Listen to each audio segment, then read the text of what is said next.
Top. You are listening to my interview with the amazing mayor of Las Vegas, Carolyn Goodman.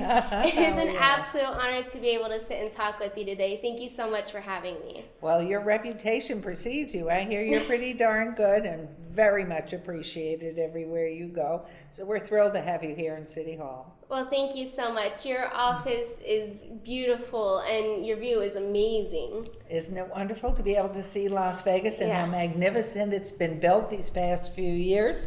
Yeah, it's absolutely incredible.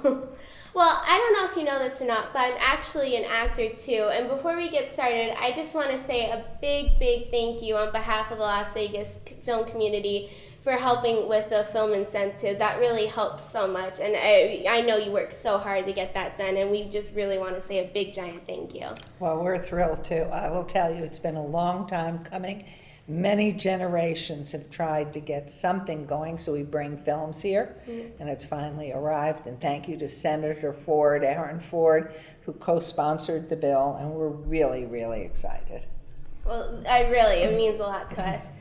So, as you know, my show deals with a lot of different issues. Some of these issues are bullying, the importance of education, and things for teens to do in Las Vegas. So I was hoping I could discuss some of these issues with you today. They're my favorite because education and children, excuse me, I have 4 grown children now, but they were all teens once, and I have 6 grandchildren, all of whom live here.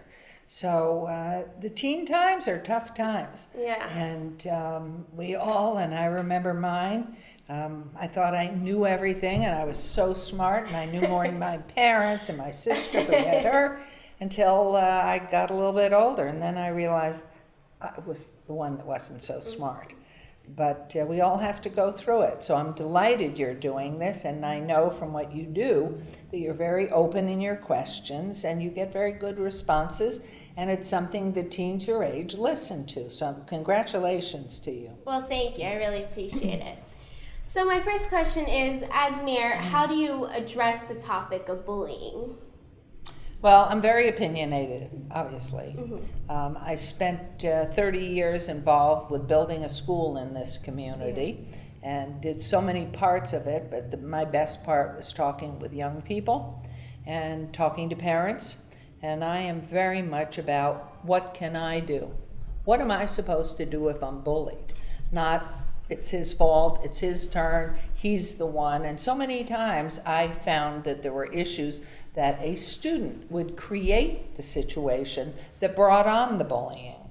And then too, being young and knowing about bullying and thinking about it, what is going on in the life of that person that's bullying?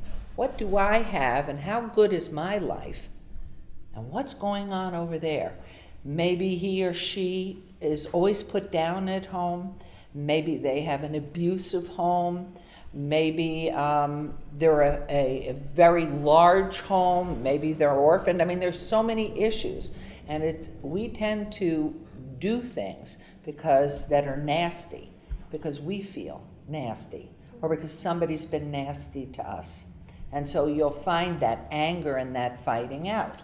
So to me, it's all about the me's of this world. What can I do if I'm in a situation or see a situation that's very disturbing to me, where I see somebody being bullied or I think I'm being bullied? And it varies with age, because the older you are, you have different things going on in your life. And today, of course, is the day of technology, so people can hide behind and be anonymous and send all these horrible things. And it doesn't matter who you are sometimes. I have known students that are the most successful students or the most beautiful, talented students and bright students who are bullied just as much because other people are jealous of them. So bullying really starts with each one of us, not for the fact that so much that we need to know information as much as what can I do in myself so I'm not bullying and nasty to people. But then again too, if I am the brunt of the bullying, what do I do? Oh, that's absolutely amazing. That's what I try to show too on my show a lot, is that it's usually the bullies obviously has some types of issues at home, or they've got bullied themselves, where exactly they feel the need to bring other people down. So I try to brighten that so much. I appreciate you mentioning that. And parents need to understand that too, because parents love their children most often. And well, sometimes they're just a problem for them because they want to get on with their own lives and they can't be bothered with their children, which is again where you get that feeling of insecurity or nastiness on a person to want to hit out. But the reality is, for most parents, it's always somebody else's fault. Mm-hmm. And you see, and I have seen over the years, students, young people get in situations where the only way out is to lie. Then the lie compounds. And the parent is now involved, and the parent is forcing the issue. And I've seen it turn right around, and the individual has caused the whole thing. So nothing's ever all black or all white. But I think the most significant piece is to look at that person who's bullying. Who are they? What's the cause? And is there a way, depending on the age group and the maturity of the individual, is that somebody looking for a friend? Yeah. And can I try? Or will that person share with me what he or she's doing, that he's sending these nasty things on the internet? And I then can say, how would you like to receive one of those? Yeah. So often nobody puts themselves in the other position. Exactly. And they don't realize the hurt. And then there's the gang influence. I don't know if through your years in school you read Golding's The Lord of the Flies. I never read it, but I know much of it. Yeah. A must. It's a mentality, and then a fear of being the one that's isolated. Mm-hmm. So I'd better join the pack so I'm accepted and have a friend, even though this pack is getting so out of control and is hitting on this individual, which is 100% wrong. So it's very, very interesting, but it is individual by individual by individual. Yep. Well, I know that education is so very important to you, especially since you started the amazing Meadow School. Now that you're mayor, you can help the school districts even more. How does that make you feel? What makes me feel how important it is that we make sure our inner city schools and our children in the inner cities, where the poverty level and the nutrition problems and the travel and access to transportation, language barriers, that we become effective on, even though we have nothing to do with the school district, how we can be partners with the school district and try to affect a change. The most important thing is to go to those most challenged schools. My opinion has always been that you find the best teachers, the best equipment. Doesn't mean the buildings, but the best teachers, best equipment, and put them in the most challenged schools. Because buildings don't teach, teachers teach. And I'm sure you, after all these years, you're now a junior? Sophomore. Sophomore, right, you just had your birthday. You can think back, as can I, and so can everyone else, who was my favorite teacher? And why was that person my favorite teacher? The person was my favorite teacher, one, because they loved working with young people. They were very knowledgeable. They could take any subject and make it exciting and inspiring, that I wanted to learn about it even though I didn't like the subject really. And so that's the key, and what we're trying to do is to take that inner city school, bring the best teachers there, get as much support as we can from nonprofit agencies such as Three Squares. Three Square, they have a food bank, and for many of the children in our community in the lower income areas, they don't get a meal a day. So Three Squares stepped to the plate, and we have a lot of philanthropic groups that are really involved in what we call Downtown Achieves, which is focused on these inner city schools to give every child, especially coming into school at the preschool level and then through elementary school, equal footing to learn. Because once you have an education, you can do anything. It's the deprivation, the inability to read, the inability to do math. I can't get a job. So what am I going to do? I'll turn to crime. I'll turn to something else. And so it is all about the education, but the role of the mayor, the one thing the mayor has in the city of Las Vegas is the bully pulpit. And wherever I speak, whenever I speak, I talk about how important quality education is for everybody. And in fact, if we want to bring new businesses into our community, the film industry, they want people who can memorize. And to memorize, you have to be able to read in the first place. So all of these things have bearing. Education is the key. That will create jobs, that will diversify our economy. And then, of course, the wonderful end of it is you find a job you love, you earn money, and now you can go buy food, and you can have your own home, and education's the key. Around the world, education is the key. Absolutely, and I totally agree with you.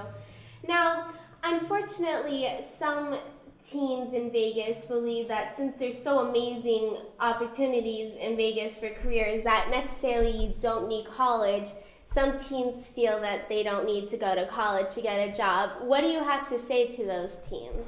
Well, sometimes you don't. The very few miracle people that have that special gift, whatever it is, probably they don't. They come and they're born, they can sing like an angel. Well, maybe they'll get their GED because they're traveling and they're appearing, but that's very rare. And when you think of the hundreds of thousands of students in high schools across this country, hundreds of thousands who watch TV, watch videos, go to the movies and see these unbelievable stars, and they think, I could do that. They're good, but they're not great. And so what happens is, if you love an area, you love a field, and you say, oh my goodness, you come to a realization, yeah, I'm good, but I'm never going to get there, but I love that field of work.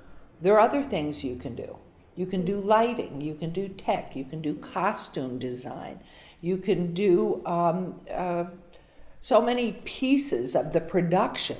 So you can have what you love and be part of it, but you may not be the star. Yeah, absolutely, and that is... Everybody wants to be a star that's in theater, Yeah. or in vocals, or in music, or in sports. There's this huge desire, and you look up to someone, whether it's in the sports field, that you think is, I can do that. I'm so good in sports. I can be that person. But they don't realize, as they put all their apples in one basket, there are hundreds and hundreds and hundreds of thousands of people that feel exactly the same way. So there has to be something that ties you down to earth and makes you realize, I'm going to continue on this path, I'm going to learn more, I'm going to take lessons, I'm going to practice, but I'm going to make sure that I continue to build myself so I can get a good job and support myself. Absolutely. I think that is very cool, and it's totally 100% true. Now, some teens in Vegas, all they do is just sit at home all day and watch TV and go on the internet because they feel that there's nothing for teens to do in Vegas. Now, I know that's not true because I'm so busy, I hardly have any time to Well, look what you're doing. It's wonderful. Exactly. And also because you and Oscar have spent years building up Vegas and making it such a cultural place and such a family-friendly place. So what are some suggestions you have for teens to do in Vegas and stuff so they don't just feel that they just have to stay at home or get in trouble? Well, most importantly, you're absolutely right. Because sitting at home and doing nothing's bad for your brain and bad for your body. That's number one. But I go back to the same old thing, which is how I raised our 4 children, or we raised our 4 children. Resourcefulness. Let's assume my husband and I couldn't afford to have one of our children, our sons, go to an athletic club to work out. It costs money. Mm-hmm. Yeah. So we would have the great fun of figuring out, all right, what are the pieces of equipment that we need to work on what parts of the body? So simplistically, a carton of milk, the big ones. Yeah. Go outside and fill it up with dirt and sand and some rocks. Now you have weights to lift. It's the regimen that you do. So many of the things that teenagers can do cost money. And it really is important not to think I always have to spend money to have a good time. Certainly going out and hiking, it doesn't cost money if you can find somebody to take you there. The buses are one thing, there's a cost. But what can you do in, let's say, in your neighborhood? What can you do in your neighborhood perhaps to earn some money so you can take the bus wherever it is you want to go? I mean, we do have a lot of activities for students here, but they, for the most part, they do cost money, unless there's a free play at one of the high schools, or a concert, or an outdoor something in one of our wonderful parks. We have fabulous parks that are free, and you can go run around the park. You can go to your neighbors and walk their dogs for them. You can learn how and save your money and get a grooming kit, how to groom dogs, and make some money doing that. So again, it's about thinking, what can I be doing? I think it is really unfortunate.